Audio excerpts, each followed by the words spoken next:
FEMA also authorized one-time payments of $700 per household to folks who've been displaced so they can do the immediate things of just taking care of medications and prescriptions that they so badly need.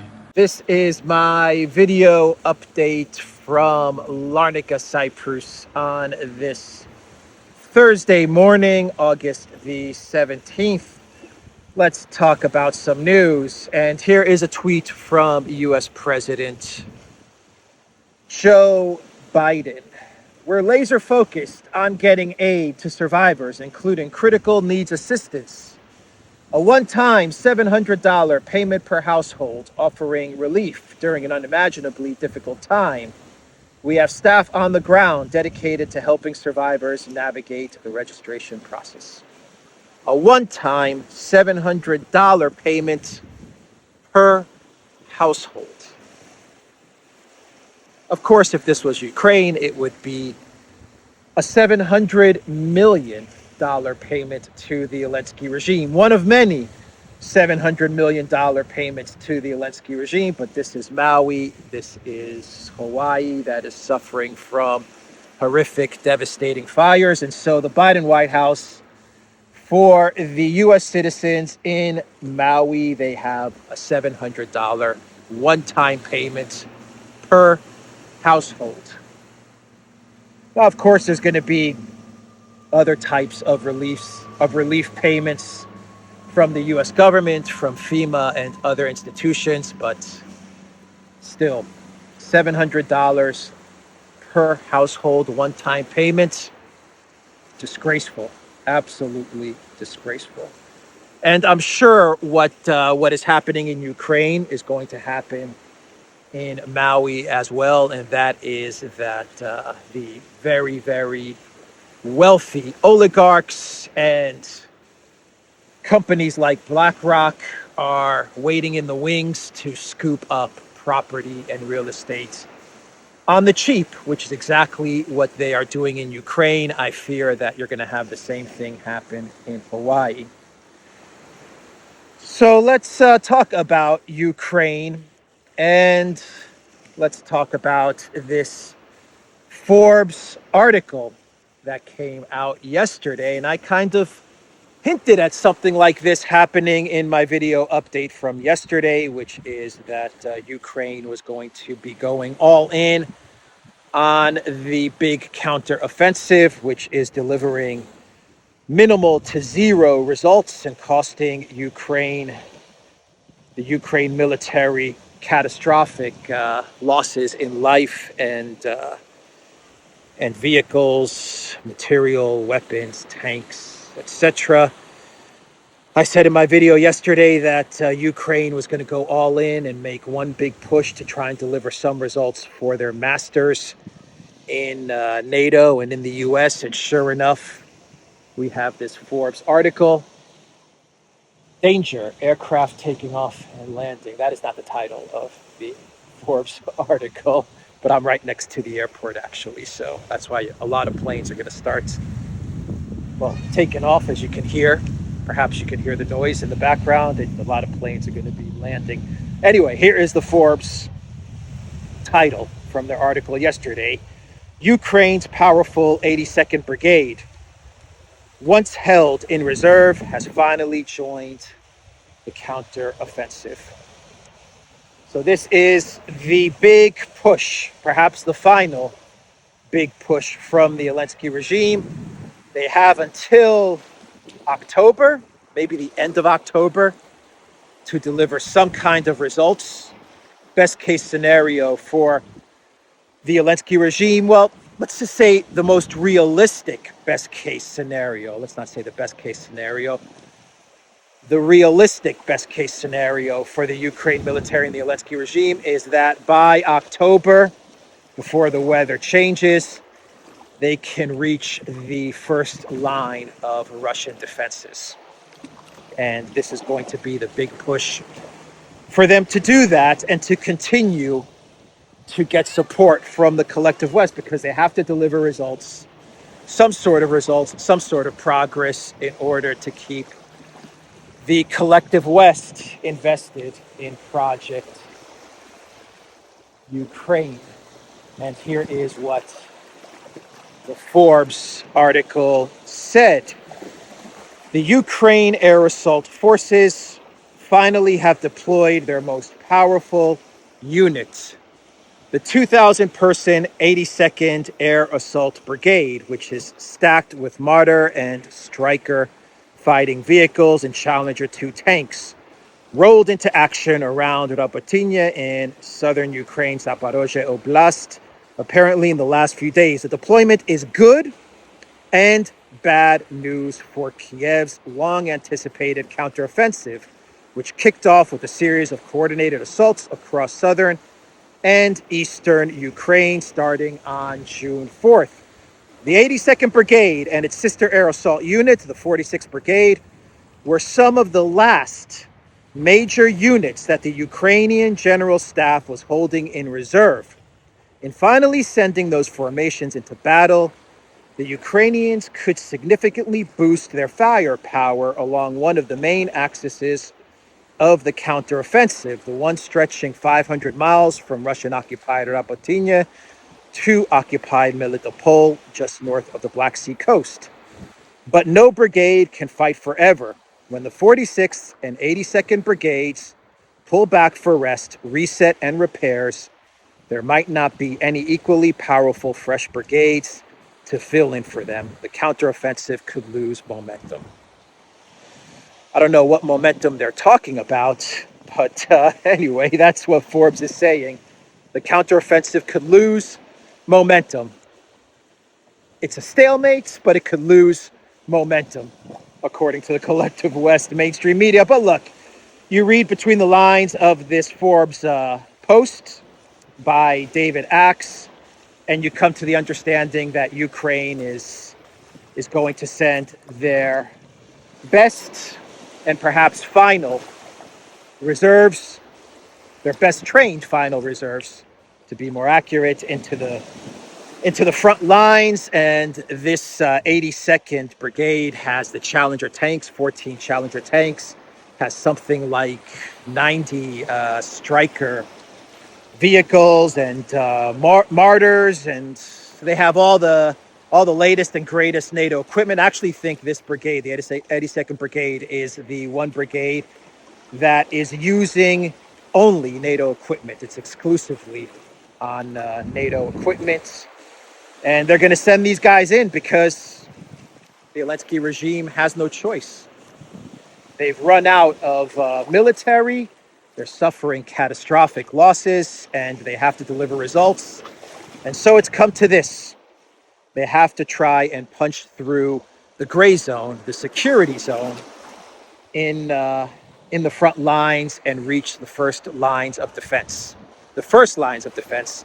There's a second line and a third line, and that's when the real fighting begins. And so they're going to throw everything they have to make one big push in this big counteroffensive. And the good news, according to Forbes, is that they're going to use these reserves. That's the good news. And most likely, by throwing all of these forces into the front lines, most likely, according to Forbes, Ukraine will reach the first lines of defense. But the bad news is that, well, this is it.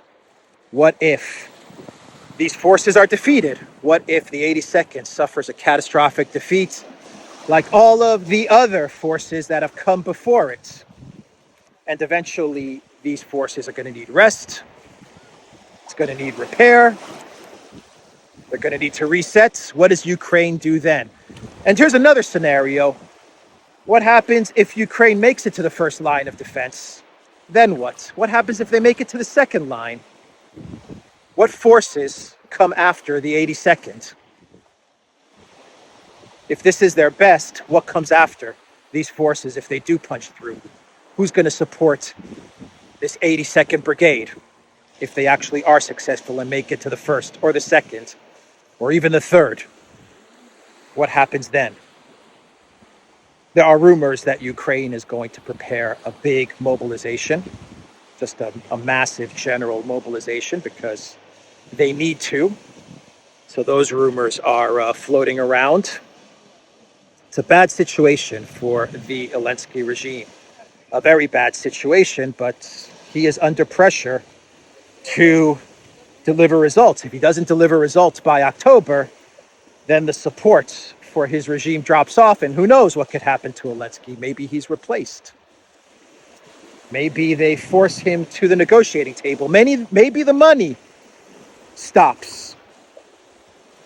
So this is desperation. It is absolute desperation. We'll see what will happen in the next few days or the next few weeks.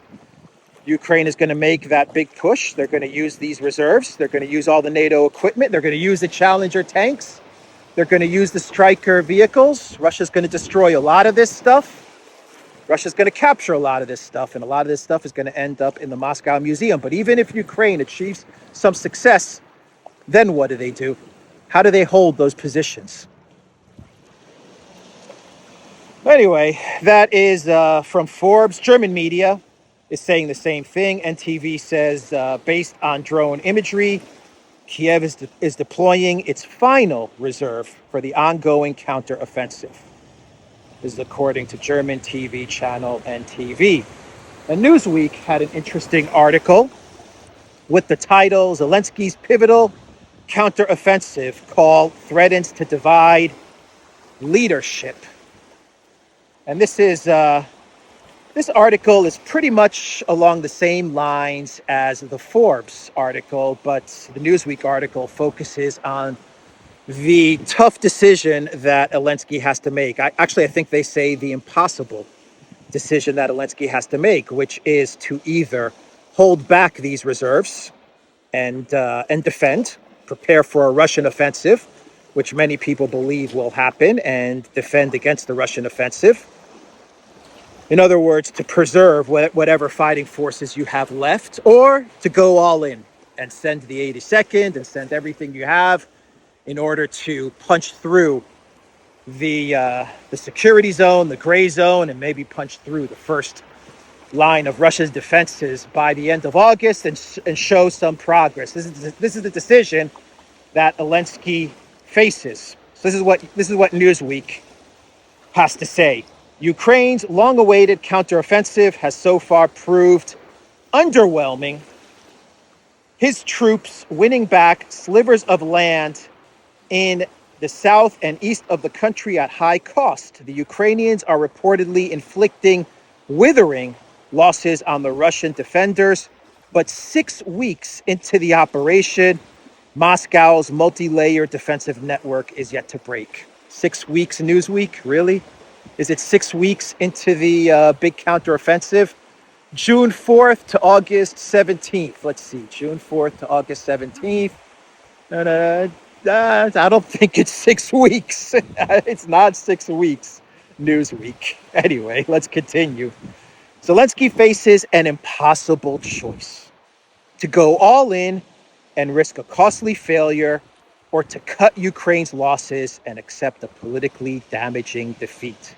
The lack of progress has intensified the strategic debate at the highest levels of the Ukrainian government. Sources with knowledge of the discussions have told Newsweek, setting some within the president's office against the military command.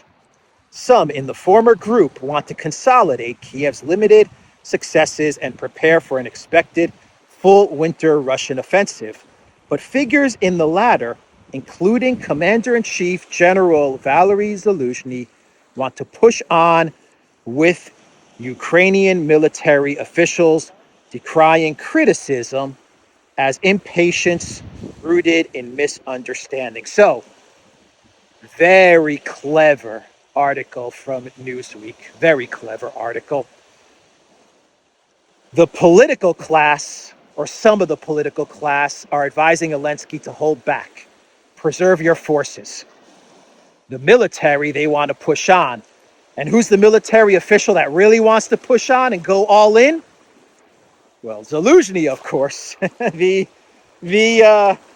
appearing and disappearing and appearing Zaluzhny, the Houdini of military generals. Zaluzhny, he wants to push on and he wants to risk it all. So I think everyone knows where I'm going with this. If the 82nd is destroyed, if the offensive fails, the final last push, if it all fails, who is going to take the blame? Well, the general that wanted to go all in, of course. Zaluzhny. Yeah. And that's how they're playing this. So maybe this is how Elensky tries to preserve his position. So if the all-in 82nd offensive Challenger tank Striker vehicles, if it gets crushed and it doesn't make it to the first line of Russian defenses, blame it on Zaluzhny. That's what they're getting at. And I love the featured image that Newsweek uses in this post. It has Elensky in deep thought, deep thought with Volodymyr Elensky, and he's in deep thought. Elensky. What do I buy? Do I buy home in New York or home in Los Angeles? Deep thought. Elensky is the featured image that Newsweek is using. Yeah, they're going to throw Zaluzhny under the bus if this fails. If it's successful and it reaches the first line of defense, then Elensky's the hero, right? If it fails, it's the military. The military wanted to push on, even though the political class, the politicians, they were saying, hold off, let's preserve our forces. So that's what Newsweek is doing here. So yesterday I talked about the NATO official, what's his name, Janssen, the assistant, the chief of staff to Stoltenberg, and his comments that he made to Norwegian media, where he said that a peace plan could be Ukraine trading territory for NATO membership. Well, I said in my video yesterday that the Ukraine officials, Podolyak and these guys, they were very upset with the NATO officials' statement. And I also said that most likely the neocons are not going to be happy with this statement from this NATO official. And sure enough, it looks like the neocons, they called up Stoltenberg, they called up Janssen, I believe his name is Janssen. They called him up and they said, they called up Stoltenberg. They don't even need to call up Stoltenberg's assistant. They called up Stoltenberg and they said, what is this nonsense? Retract it, take it back. And sure enough, that is what happened. A NATO official apologizes for comments on Ukraine's territorial claims. Jens Stoltenberg's chief of staff has retracted his land for peace suggestion after Kiev backlash. My statement about this was part of a larger discussion about possible future scenarios in Ukraine, and I shouldn't have said it that way. It was a mistake, Jensen told the Norwegian outlet Verdens Gang. He also praised Ukraine's heroic effort against Russia and said that while at the start of this conflict, there had been concerns it could collapse within weeks and days, the topic now is about how much territory Ukraine is able to take back. So they got the apology from Janssen and they got the praise. So that is what the neocons told Stoltenberg. What this shows is that there is indeed a battle, a conflict in the collective West going on, a debate where you have various officials who are saying enough, this is over, we've lost, it's time to find an off-ramp. And you have the neocons who are all in escalation. That's the only direction they know is escalation. That's all they know. It's one way for the neocons, and the neocons are still winning out. They're still winning out because you know that that the officials that want to find an off-ramp to conflict Ukraine and probably move towards China, towards conflict with China, I talked about this in my video yesterday, you know that they're the ones that told Stoltenberg to float this statement out there, to comment on this NATO peace plan and just see the general reaction from Ukraine, from Russia. But the neocons, they want none of this. They want full escalation. So the neocons continue to win out. And they got the apology, they got the retraction, the apology, and the praise for the Elensky regime.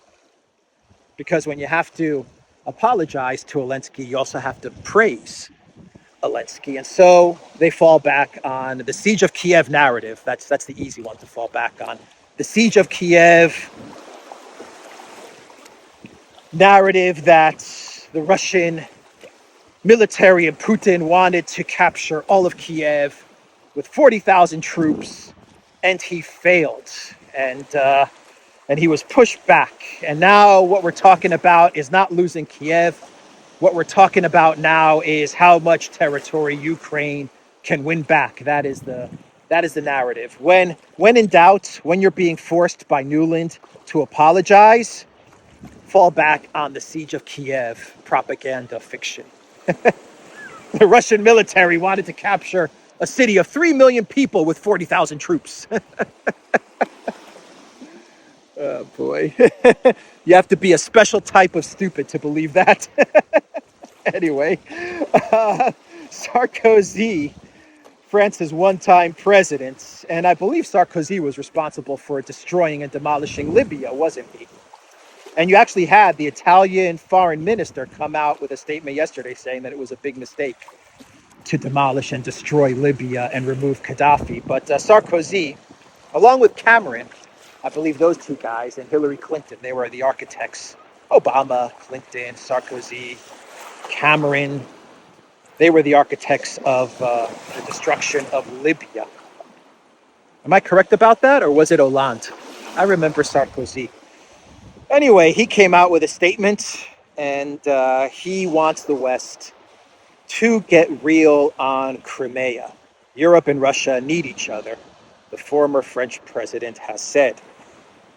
And I quote, Russia is a neighbor of Europe and will remain so. So the EU needs to get out of the current impasse because, in this regard, European interests are not aligned with American interests. We cannot stick to the strange idea of fighting a war without fighting. What an interesting statement from Sarkozy. Fighting a war without fighting. What he's talking about is France and NATO and the United States constantly saying that they're not at war with Russia, providing hundreds of billions in money and military aid and training and command and strategy and surveillance to and mercenaries to fight Russia, but they're not at war with Russia. That's what Sarkozy is talking about. He's saying sooner or later, this fiction, probably sooner rather than later, this fiction about we're not at war with Russia is going to end. People are going to stop buying into this fiction that the collective West is not at war with Russia, and the danger is that this proxy war is going to turn into a direct war, and France is right in the middle of this. So an interesting statement from Sarkozy. We cannot stick to the strange idea of fighting a war without fighting. You see, if you were to categorize Sarkozy, you would say that he's probably now in the camp of EU officials who understand that this conflict is over. It's lost, and they need to find an off-ramp and focus on Asia and China. I would probably say Sarkozy would want to focus on Africa because France's position in Africa is crumbling. But he's definitely in the camp of people, going by this statement, he's in the camp of people that's probably saying enough. This is over. We've lost this thing. Let's focus elsewhere. And knowing Sarkozy, that elsewhere is probably Africa, even though the U.S. elite, the U.S. globalists, they want to focus on China and Asia. And that's a good segue into an update on what is happening in Niger.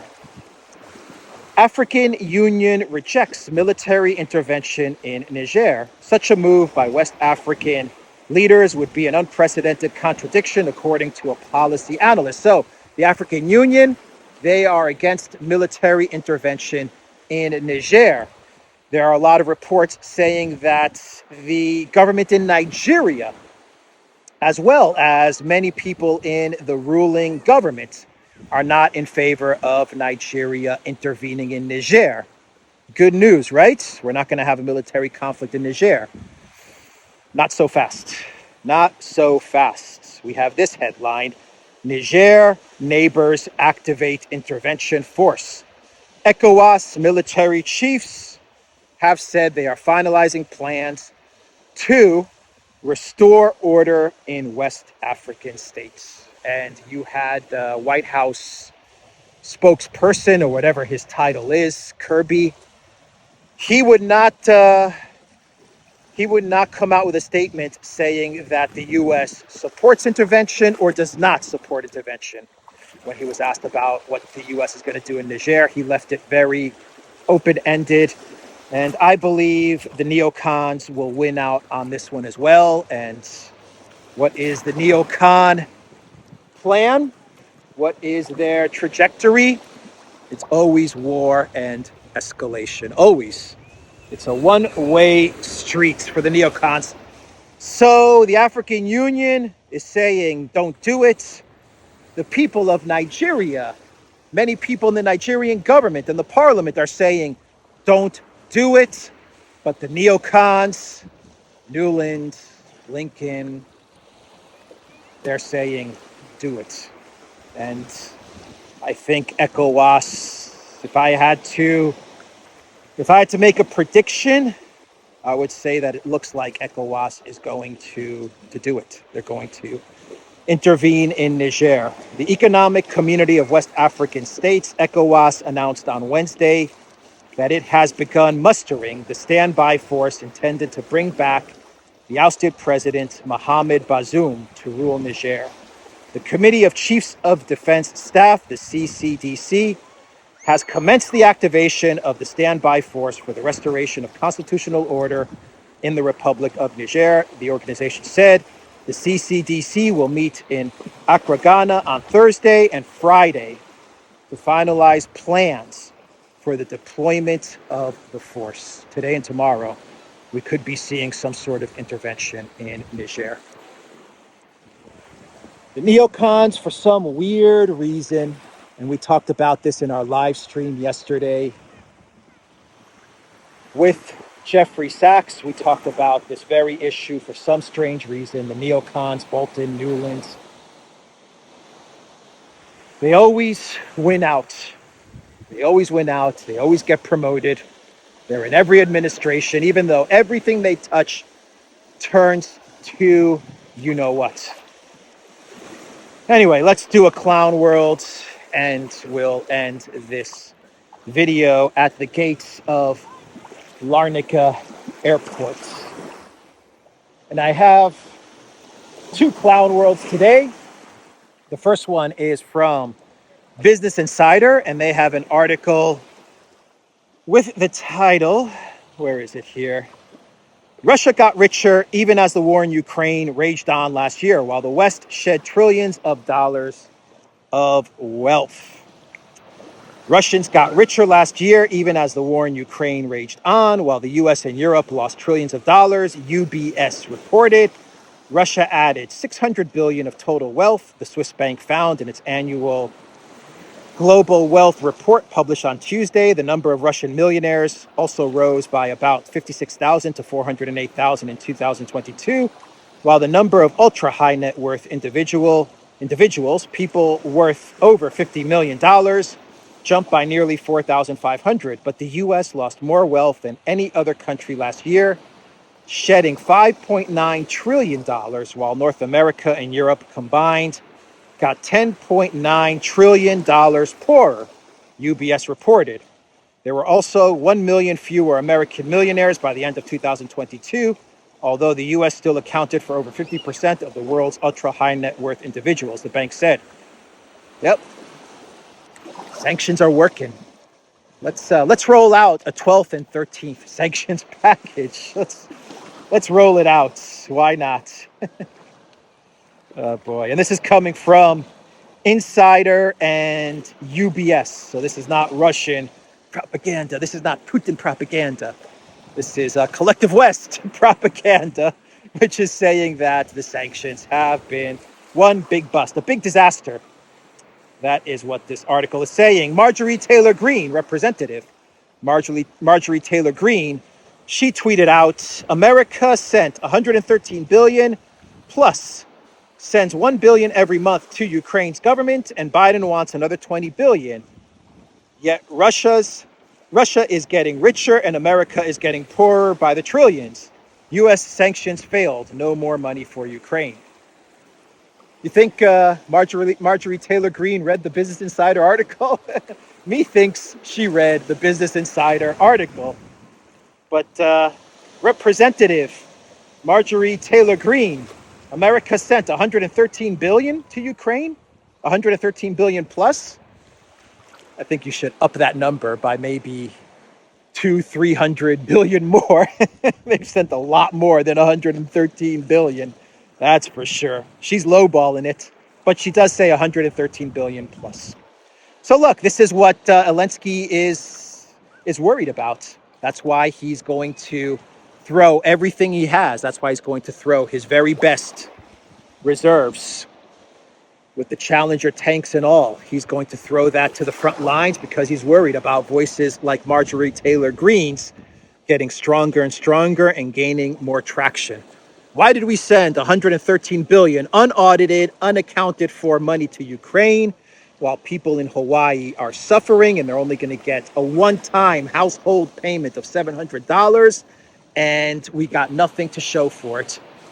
We don't have a regime change in Russia. We don't have a collapse in the Russian government. We don't have a collapse in the Russian economy. Russia is getting richer. We're getting poorer. I think an oligarch, a high net worth individual on that private plane is about to land here in Cyprus. I wonder who it is. Who could it be? Who could be the high net worth individual landing in Cyprus?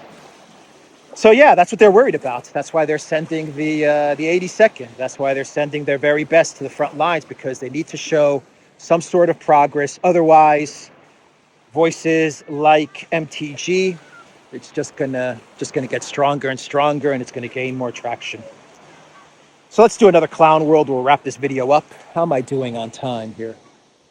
Oh, I gotta wrap this up. I gotta wrap this one up. From the Kiev Post.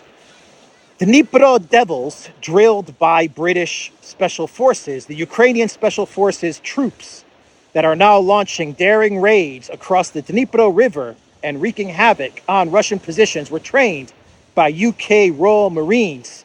The Dnipro Devils, making waves with Special Forces missions on the Russian-occupied left bank of southern Ukraine, have had training with the UK Royal Marines. The UK government has revealed.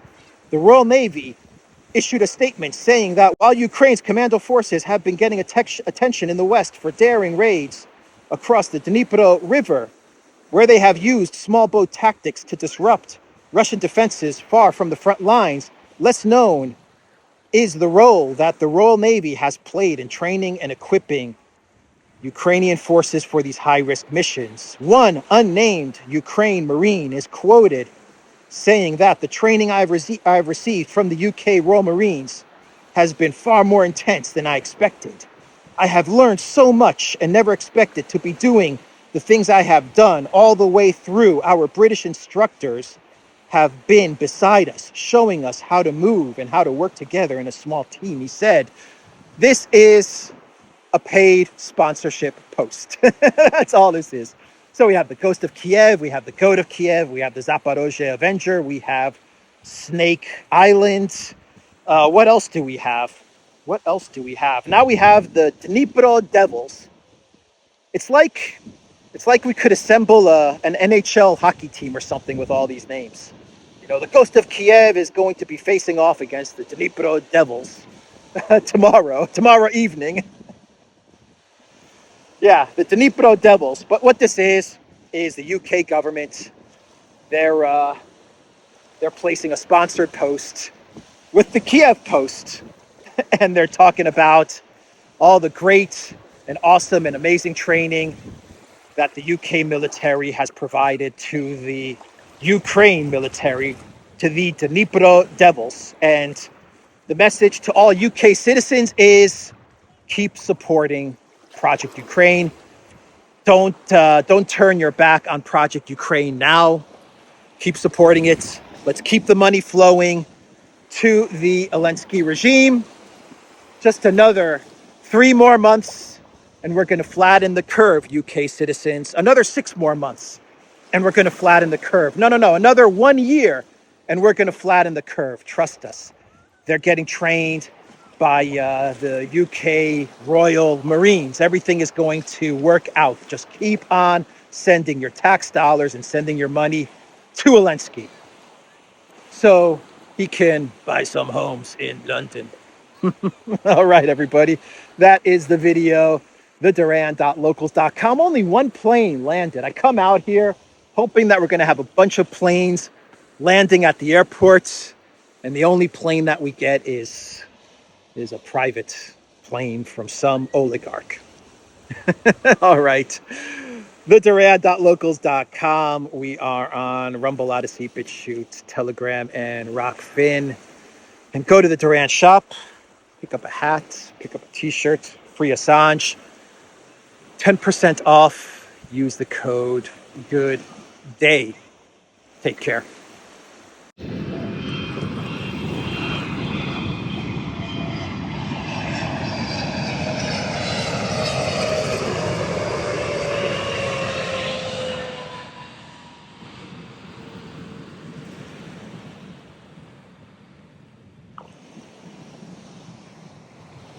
Got it. Got it. I got the plane. I got the plane. I got the plane. Emirates landing in Larnaca, Cyprus. Check this out. Check this out. When I showed you the sign earlier in the video, danger, aircraft taking off and landing. Look right over there. Someone painted a cat right at the corner of the sign.